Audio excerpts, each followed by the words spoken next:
अगर लालच करेंगे तो हमारे पास अभी जितना है उससे भी हाथ धोना पड़ सकता है। तो चलिए आगे की कहानी सुनते हैं। लालची कुत्ता। एक गांव में एक कुत्ता रहता था। वो हमेशा कुछ न कुछ खाने की फिराक में ही रहता था, क्योंकि वह बहुत लालची था। वह भोजन की तलाश में हमेशा यहाँ वहाँ भटकता रहता था। उसका पेट कभी नहीं भरता था।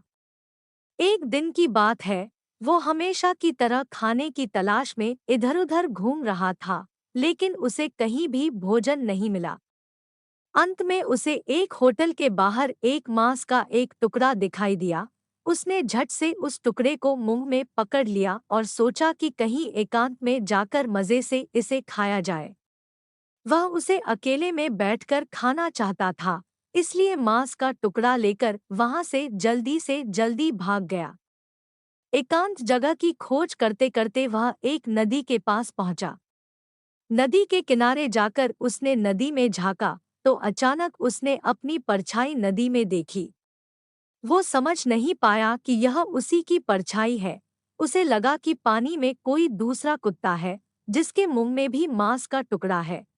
उस लालची कुत्ते ने सोचा, क्यों न इसका टुकड़ा भी छीन लिया जाए।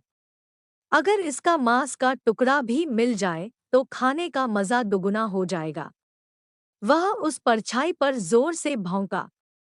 भौंकने से उसके मुंह में दबा मांस का टुकड़ा नदी में गिर पड़ा। अब वह अपना टुकड़ा भी खो बैठा। उसे तब जाकर समझ में आया कि जिसे वो दूसरा कुत्ता समझ रहा था, वो तो उसकी खुद की परछाई है। उसने ज्यादा के लालच में जो था वो भी खो दिया। अब वह बहुत पछताया और मुंह लटकाकर वापस गांव में आ गया।